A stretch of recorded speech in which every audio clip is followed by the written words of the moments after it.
हाल ही में भारत सरकार द्वारा जीडीपी को लेकर दूसरी तिमाही से संबंधित आंकड़े जारी किए हैं।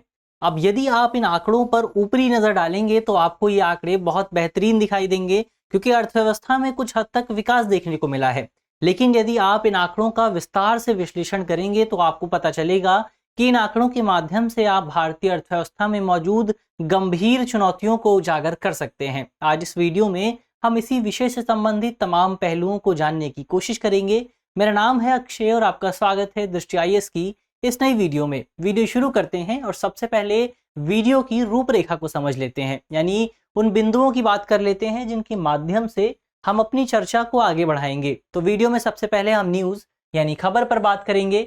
इसके बाद जीडीपी और जीवीए क्या होता है, इसकी बुनियादी बातों को समझने की कोशिश करेंगे। साथ ही सरकार द्वारा जीडीपी और जीवीए को लेकर जो आंकड़े जारी किए गए हैं उन आंकड़ों को समझेंगे और अंततः इन आंकड़ों का क्या निहितार्थ निकल के सामने आ सकता है, इसके क्या इम्प्लीकेशंस हो सकते हैं, इसका क्या निष्कर्ष हो सकता है, उस पर बात करेंगे। साथ ही एक प्रश्न पर भी बात करेंगे। प्रश्न प्रीलिम्स का है और आप वीडियो में जो चर्चा की जाएगी उस चर्चा के आधार पर जिन तथ्यों पर बात होगी उन तथ्यों के आधार पर आसानी से इस प्रश्न को हल कर सकेंगे। आज का जो हमारा विषय है वो सामान्य अध्ययन प्रश्न पत्र 3 से संबंधित है और आप इसे भारतीय अर्थव्यवस्था और वृद्धि एवं विकास जैसे खंडों से जोड़कर देख सकते हैं। चलिए वीडियो शुरू करते हैं। सबसे पहले हमारी खबर देख लेते हैं, हमारी न्यूज़ देख लेते हैं। आज की हमारी जो न्यूज़ है वो इंडियन एक्सप्रेस के एक्सप्लेन्ड सेक्शन से है। हमारी खबर है how to read Q2 GDP data, यानी स्पष्ट तौर पर इस पूरी न्यूज़ में बात की गई है कि सरकार द्वारा भारत में दूसरी तिमाही के लिए आंकड़े जारी किए गए हैं।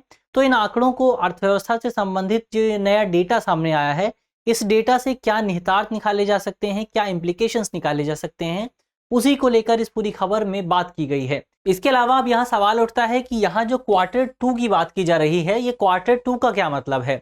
तो इस Q2 का मतलब है कि इसमें 3 महीनों को शामिल किया गया है। इन 3 महीनों में शामिल हैं जुलाई, अगस्त और सितंबर। तो इन 3 महीनों में जीडीपी की जो भी गतिविधियां रही, जो भी उत्पादन किया गया, जो भी प्रोडक्शन हुआ, जो भी व्यय किया गया, जो खर्च किया गया, उन तमाम चीज़ों को मिलाकर जो जीडीपी के आंकड़े सामने आए इन 3 महीनों से संबंधित, इन्हीं आंकड़ों को अब सरकार द्वारा इस दिसंबर की पहली तारीख को जारी किया गया है। तो इन्हीं आंकड़ों को अब हम विस्तार से समझने की कोशिश करेंगे। लेकिन इन आंकड़ों को विस्तार से समझने से पहले हमें ये समझ लेना भी ज़रूरी है कि आखिर जीडीपी और जीवीए का मतलब क्या होता है। तो इनके मतलब की बात करें तो हम जानते हैं कि किसी भी चीज़ का विस्तार पूर्वक और समालोचनात्मक मूल्यांकन करने के लिए हमें आंकड़ों की ज़रूरत पड़ती है, हमें नंबर्स की ज़रूरत पड़ती है।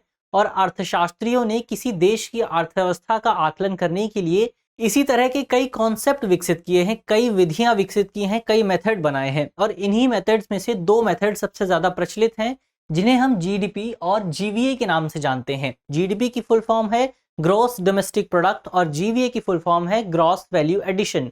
इन दोनों की बात करें तो ये दोनों ही विधियां किसी देश के आर्थिक प्रदर्शन के प्रमुख संकेतक के तौर पर देखी जा सकती हैं। इन दोनों विधियों के माध्यम से, इन दोनों मेथड्स के जरिए हम किसी देश की राष्ट्रीय आय को मापने के लिए इन दोनों मेथड्स का उपयोग किया जाता है। इन दोनों मेथड्स में से सबसे पहले जीडीपी की बात करते हैं। तो जीडीपी की फुल फॉर्म हमने पहले ही देखी थी, ग्रोस डोमेस्टिक प्रोडक्ट। हिंदी में इसे हम सकल घरेलू उत्पाद के तौर पर जानते हैं।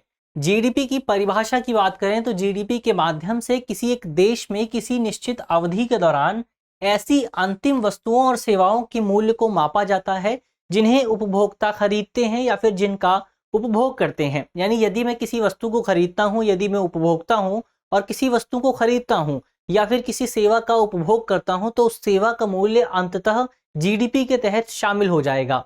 तो इस तरह से जीडीपी के माध्यम से हम उपभोक्ताओं द्वारा खरीदी जाने वाली चीज़ों का आकलन करते हैं, उनके मूल्य को एक साथ एकत्रित करते हैं और उनकी गणना करते हैं। तो इस तरह से जीडीपी के जरिए अर्थव्यवस्था में होने वाले कुल व्यय को जोड़ा जाता है और कुल व्यय जो कि टोटल एक्सपेंडिचर है, टोटल एक्सपेंडिचर की गणना की जाती है जीडीपी के अंतर्गत।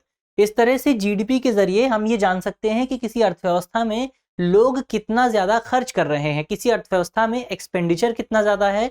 इससे ये भी पता चलता है कि किसी अर्थव्यवस्था में लोगों के पास कितना ज़्यादा पैसा मौजूद है, क्योंकि जब लोगों के पास पैसा होगा तभी लोग उस पैसे को खर्च कर सकेंगे। इस तरह से जीडीपी के माध्यम से किसी अर्थव्यवस्था में हम उस अर्थव्यवस्था के मांग पक्ष की गणना करते हैं, उसके डिमांड पक्ष की गणना करते हैं, उसके डिमांड साइड को कैप्चर करने की कोशिश करते हैं।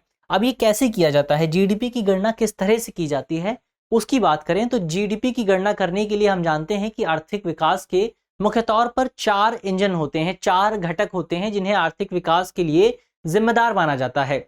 इन 4 घटकों में सबसे पहला और सबसे इंपॉर्टेंट कंपोनेंट है निजी अंतिम उपभोग व्यय। निजी अंतिम उपभोग व्यय यानी आम लोगों द्वारा खर्च किए गए पैसे, यानी मेरे द्वारा खर्च किए गए पैसे, आपके द्वारा खर्च किए गए पैसे, इस तरह की तमाम चीजों को, इस तरह के तमाम एक्सपेंडिचर को हम इस प्राइवेट एक्सपेंडिचर में, प्राइवेट कंजम्पशन में शामिल करते हैं। हम अपने कंजम्पशन के लिए जो भी चीजें खरीदते हैं, जो भी खर्च करते हैं, वो इस पहले घटक में शामिल होता है। दूसरा घटक है सरकारी अंतिम उपभोग व्यय, यानी सरकार द्वारा किया गया खर्च। सरकार अपने कर्मचारियों की सैलरी देने के लिए या फिर अन्य तमाम तरह की चीजों के लिए जो भी खर्च करती है, उस खर्च को इस दूसरे कंपोनेंट में शामिल किया जाता है। तीसरा कंपोनेंट है इस संबंध में पूंजीगत निवेश, यानी कैपिटल इन्वेस्टमेंट।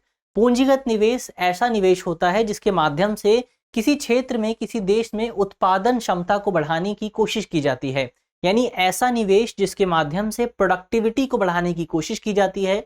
अब यहाँ विशेष बात यह है कि इस तरह का जो निवेश है वो प्राइवेट भी हो सकता है और गवर्नमेंट भी हो सकता है, यानी कोई कंपनी है, कोई एंटिटी है जो कि एक फैक्ट्री सेटअप करने के लिए निवेश करती है, इन्वेस्टमेंट करती है, खर्च करती है, उस खर्च को भी इसी तीसरे कंपोनेंट में शामिल किया जाएगा। और यदि सरकार कोई ब्रिज बनाने के लिए, कोई रोड बनाने के लिए, कोई हॉस्पिटल बनाने के लिए कोई इन्वेस्टमेंट करती है, कोई पूंजीगत निवेश करती है, उस निवेश को भी इस तीसरे कंपोनेंट के तहत शामिल किया जाएगा।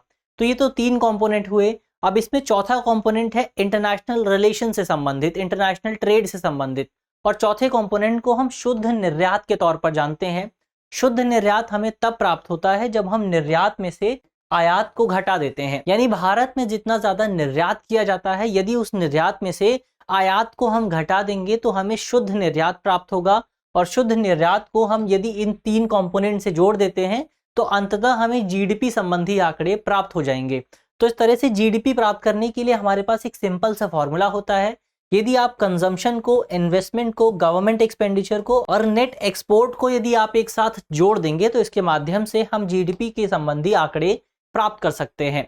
तो ये तो जीडीपी की बात हुई। अब आगे बढ़ते हैं और सकल मूल्य वर्धन यानी ग्रॉस वैल्यू एडिशन क्या होता है इसको समझ लेते हैं। तो सकल मूल्य वर्धन, जैसे हमने पहले जीडीपी की बात की, तो जीडीपी के माध्यम से हमने पहले ही देखा कि किसी अर्थव्यवस्था की डिमांड साइड को कैप्चर करने की कोशिश की जाती है, लेकिन जीवीए में उल्टा होता है। जीवीए के माध्यम से किसी अर्थव्यवस्था की सप्लाई साइड को कैप्चर करने की कोशिश की जाती है, यानी जीवीए के जरिए हम किसी अर्थव्यवस्था की राष्ट्रीय आय की गणना आपूर्ति पक्ष के माध्यम से कर सकते हैं। आपूर्ति पक्ष के आधार पर किसी देश की, किसी अर्थव्यवस्था की राष्ट्रीय आय की गणना यदि हम करते हैं तो उसे कहा जाएगा जीवीए, सकल मूल्य वर्धन। इस पूरे जीवीए के माध्यम से, जीवीए का जो पूरा कॉन्सेप्ट है, इस कॉन्सेप्ट के माध्यम से ये जानने की कोशिश की जाती है कि किसी अर्थव्यवस्था में जो मैन्युफैक्चरर्स हैं, जो व्यक्तिगत निर्माता हैं, जो उद्योग हैं या फिर जो क्षेत्र विशेष हैं, जो सेक्टर्स हैं, वो सेक्टर किसी देश की जीडीपी में कितना ज्यादा योगदान दे रहे हैं, कितना ज्यादा कंट्रीब्यूशन दे रहे हैं। इसकी गणना करने के लिए हम जीवीए के कॉन्सेप्ट का उपयोग करते हैं। तो यदि आप जीवीए की गणना करना चाहते हैं तो इसके लिए सबसे पहले आपको किसी अर्थव्यवस्था में उत्पादित सभी वस्तुओं के मूल्य को लेना होगा। वस्तुओं के उत्पाद का जो कुल मूल्य है सबसे पहले उसको लेना होगा, और यदि आप उस कुल मूल्य में से इनपुट और कच्चे माल की लागत को घटा देते हैं तो इसके माध्यम से आप जीवीए के आंकड़ों को आसानी से प्राप्त कर सकते हैं। इसके इनपुट और कच्चे माल की लागत को क्यों घटा रहे हैं? क्योंकि इससे जब हम घटाएंगे तभी हमें प्राप्त होगा, तभी हमें पता चलेगा कि अर्थव्यवस्था में वैल्यू एडिशन कितना हुआ है, मूल्य वर्धन कितना ज्यादा हुआ है। तो इसके माध्यम से, इस फॉर्मूले के जरिए आप आसानी से जीवीए के आंकड़ों को प्राप्त कर सकते हैं। तो इस तरह से जीवीए के जो आंकड़े होते हैं, ग्रॉस वैल्यू एडिशन से संबंधित जो आंकड़े होते हैं, वो आंकड़े हमें बताते हैं कि किसी अर्थव्यवस्था में कौन सा क्षेत्र कितना ज्यादा मजबूत है, कौन सा क्षेत्र बहुत बेहतर काम कर रहा है और कौन से क्षेत्र में अभी भी सुधार की जरूरत है, कौन से क्षेत्र में अभी बेहतर काम किया जाना शेष है। इसके अलावा यहाँ एक विशेष बात यह भी है कि ये जो जीडीपी और जीवीए के आंकड़े हैं, ये दोनों ही आंकड़े अपने आप में बहुत ज्यादा विशेष होते हैं। दोनों ही आंकड़ों के अलग अलग महत्व होता है। उदाहरण के लिए यदि आप किसी देश की अर्थव्यवस्था का वार्षिक विश्लेषण करना चाहते हैं, वहां की अर्थव्यवस्था का एनुअल एनालिसिस करना चाहते हैं, तो इसके लिए आपको जीडीपी के आंकड़ों का उपयोग करना होगा, क्योंकि यही जीडीपी के आंकड़े एक वर्ष की पूरी स्थिति को बताते हैं। लेकिन यदि आप किसी देश की अर्थव्यवस्था में तिमाही का आकलन करना चाहते हैं, एक क्वार्टर का आकलन करना चाहते हैं, तो एक क्वार्टर का विश्लेषण करने के लिए आपको जीवीए के आंकड़ों का उपयोग करना होगा, क्योंकि जीवीए के आंकड़े ही हमें किसी देश की अर्थव्यवस्था में सेक्टर वाइज क्या स्थिति चल रही है, क्षेत्रवार क्या स्थिति चल रही है, वो क्षेत्रवार स्थिति को बताते हैं। अब इन दोनों के बीच एक मैथमेटिकल इक्वेशन भी मौजूद है, दोनों के बीच एक समीकरण भी मौजूद है। इस समीकरण के माध्यम से आप आसानी से एक दूसरे के आंकड़े उपयोग कर सकते हैं, एक दूसरे को आंकड़ों को प्राप्त कर सकते हैं। जैसे इक्वेशन ये है कि यदि आपको जीडीपी के आंकड़े प्राप्त करने हैं, तो सबसे पहले आप जीवीए का आंकड़ा लीजिए और उसमें सरकार को जो भी कर मिलता है, जो भी टैक्स के जरिए जो भी इनकम आती है, उस इनकम को ऐड कर दीजिए और उस टोटल आंकड़ों में से सरकार द्वारा जो सब्सिडी दी जाती है, तमाम क्षेत्रों में सरकार सब्सिडी देती है, इन तमाम सब्सिडीज को यदि आप घटा देंगे तो आपको जीडीपी के आंकड़े प्राप्त हो जाएंगे। अब सामान्य ट्रेंड हमेशा से ये रहा है कि जैसे क्योंकि जो सरकार का टैक्स होता है वो सरकार की सब्सिडी से ज़्यादा होता है, तो इसकी वजह से हमेशा से ही जो जीडीपी के आंकड़े रहते हैं वो जीवीए के आंकड़ों से ज़्यादा रहते हैं, और ये ट्रेंड हमेशा से ही देखने को मिलता रहा है। इस साल भी, इस तिमाही में भी सरकार द्वारा जो Q2 से संबंधित आंकड़े जारी किए गए हैं, उन आंकड़ों में भी हमें ये ट्रेंड देखने को मिला है। तो ये तो जीडीपी और जीवीए की बात हुई। अब आगे बढ़ते हैं और इस संबंध में सरकार द्वारा जो आंकड़े जारी किए गए हैं उन आंकड़ों को समझ लेते हैं। तो सबसे पहले जीडीपी की बात करते हैं, ग्रोस डोमेस्टिक प्रोडक्ट की बात करते हैं। तो इन आंकड़ों से पता चलता है कि भारत की इस साल जो जीडीपी वृद्धि दर रही है वो तकरीबन 6.3% के आसपास रही है। यानी इस बार सेकंड क्वार्टर में भारत की जीडीपी 6.3% की वृद्धि दर से बढ़ी है। भारत की जीडीपी इस साल पिछले वर्ष की सेकंड क्वार्टर की तुलना में 6.3% ज्यादा रही है। तो ये तो समग्र आंकड़े हुए, लेकिन कैटेगरी वाइज बात करें, कंपोनेंट वाइज बात करें, तो सबसे पहले निजी उपभोग की बात करते हैं, प्राइवेट कंजम्पशन की बात करते हैं, क्योंकि प्राइवेट कंजम्पशन को जीडीपी के आंकड़ों में सबसे इंपॉर्टेंट कंपोनेंट माना जाता है। और ये कहा जाता है कि जो प्राइवेट कंजम्पशन है वो कुल जीडीपी में 55% का योगदान देता है। अब इन आंकड़ों से पता चलता है, सरकार ने जो आंकड़े जारी किए हैं उन आंकड़ों से पता चलता है कि सेकंड क्वार्टर में जो प्राइवेट कंजम्पशन है उसमें 9.7% की बढ़ोतरी देखने को मिली है। हालांकि यदि आप इन आंकड़ों की तुलना पिछले 3 वर्षों से करेंगे, प्री कोविड लेवल से करेंगे, तो आपको पता चलेगा कि इस बार भारत में जो प्राइवेट कंजम्पशन है सेकंड क्वार्टर में, उसमें कुछ हद तक कमी आई है, क्योंकि 2014 से 2017 के बीच जो भारत में प्राइवेट कंजम्पशन था उसमें तकरीबन 28% की बढ़ोतरी हुई है। तो जाहिर तौर पर ये इस बढ़ोतरी को, जो इस सेकंड क्वार्टर में जो बढ़ोतरी हुई है, उस बढ़ोतरी को कुछ हद तक कम माना जा सकता है। इसके अलावा दूसरे कंपोनेंट की बात करें, इन्वेस्टमेंट कितनी हुई है उसकी बात करें, तो फाइनेंशियल ईयर 2021 में इन्वेस्टमेंट में तकरीबन 10.4% की बढ़ोतरी देखने को मिली है। और इस कंपोनेंट को भारत की अर्थव्यवस्था के लिहाज से बहुत इंपॉर्टेंट माना जा सकता है, बहुत इंपॉर्टेंट। इस साल सेकंड क्वार्टर में ये बहुत इंपॉर्टेंट कंपोनेंट बनकर सामने आया है, क्योंकि इस साल जो जीडीपी वृद्धि हुई है, जो निवेश में वृद्धि हुई है, वो 2014 के बाद से सबसे अधिक वृद्धि के तौर पर माना जा सकता है उसे। यानी जाहिर तौर पर इस बार जो भारत में जीडीपी दर में बढ़ोतरी हुई है वो खास तौर पर इन्वेस्टमेंट की वजह से हुई है।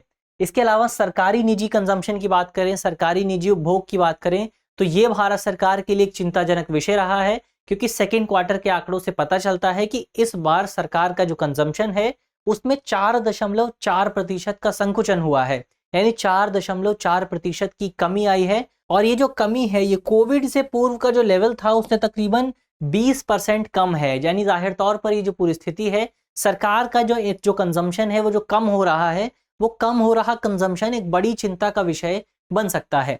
इसके अलावा शुद्ध निर्यात की बात करें तो भारत में शुद्ध निर्यात हमेशा से ही नकारात्मक रहा है, क्योंकि भारत का आयात हमेशा से ही भारत के निर्यात से ज्यादा रहता है। भारत जितना ज्यादा आयात करता है उससे कम निर्यात करता है। यानी भारत में जितना ज्यादा सामान अन्य देशों से मंगाया जाता है उतना उससे बहुत कम सामान भारत अन्य देशों को भेजता है।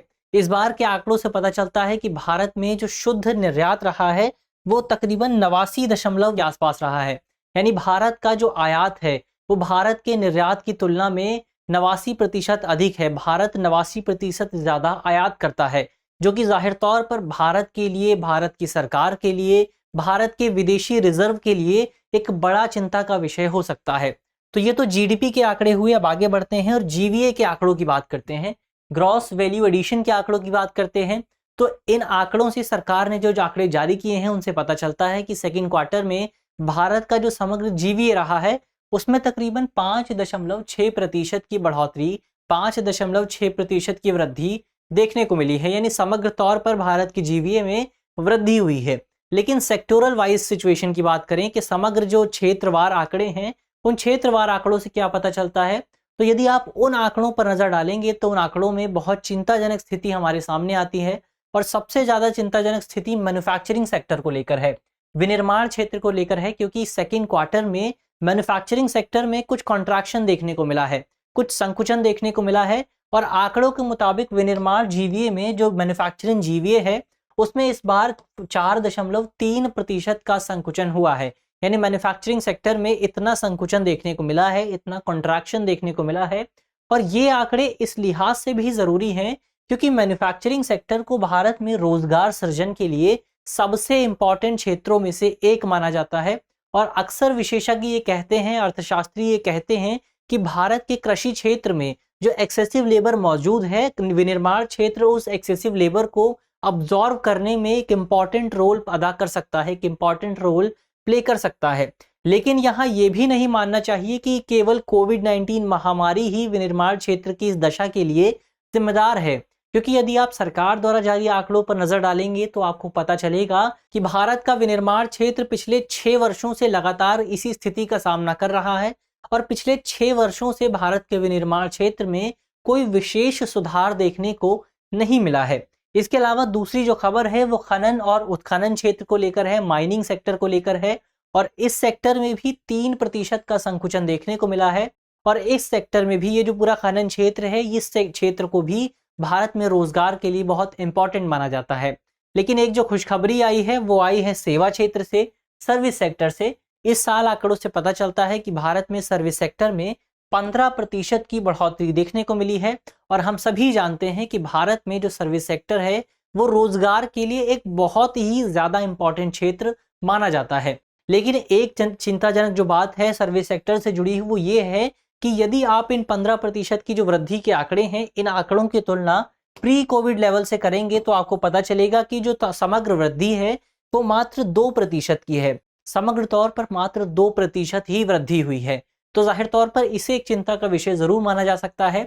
इसके अलावा एक बड़ी खुशखबरी कृषि क्षेत्र से भी आई है, जो एग्रीकल्चर सेक्टर है उससे भी आई है। क्योंकि भारत एक कृषि प्रधान देश है तो जाहिर तौर पर एग्रीकल्चर सेक्टर से लेकर जो भी आंकड़े हैं वो आंकड़े भारत की अर्थव्यवस्था के लिए बहुत इंपॉर्टेंट हो जाते हैं।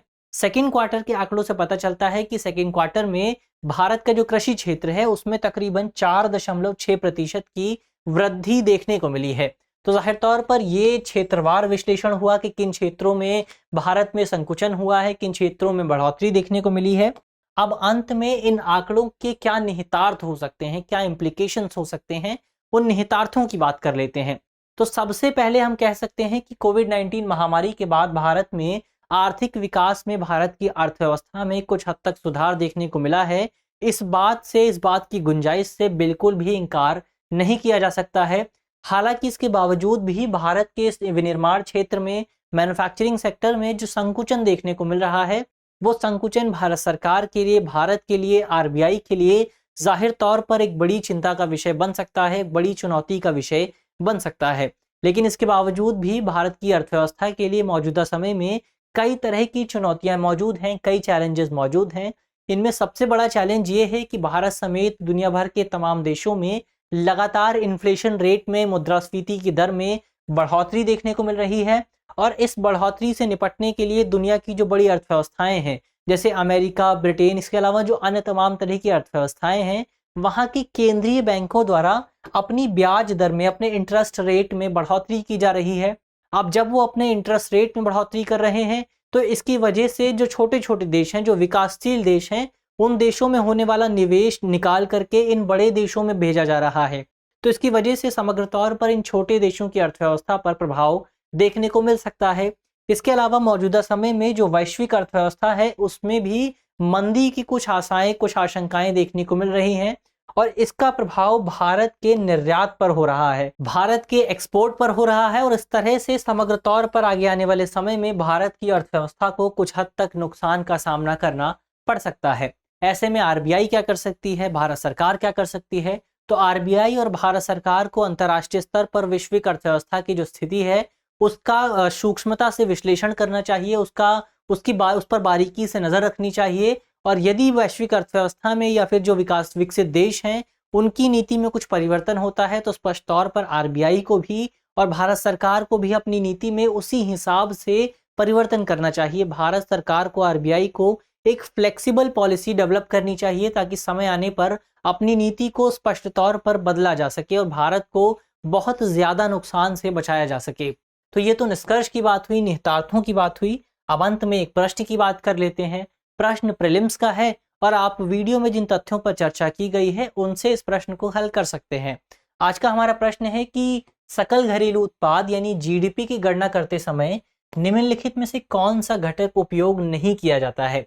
हमारा ऑप्शन है, पहला ऑप्शन है निजी अंतिम उपभोग यानी प्राइवेट कंजम्पशन, दूसरा ऑप्शन है पूंजीगत निवेश, तीसरा ऑप्शन है इनपुट और कच्चे माल की लागत और चौथा ऑप्शन है शुद्ध निर्यात। आप कमेंट बॉक्स में सवाल का जवाब दे सकते हैं। मुझे आशा है कि इस वीडियो के माध्यम से जिन बिंदुओं पर चर्चा की गई है वो आपको समझ में आएंगे और यदि आपके प्रश्न पत्र में इससे संबंधित कोई भी सवाल आता है तो आप उसे आसानी से हल कर सकेंगे। इस तरह की अन्य वीडियो देखने के लिए आप हमारे चैनल को भी सब्सक्राइब कर सकते हैं। धन्यवाद।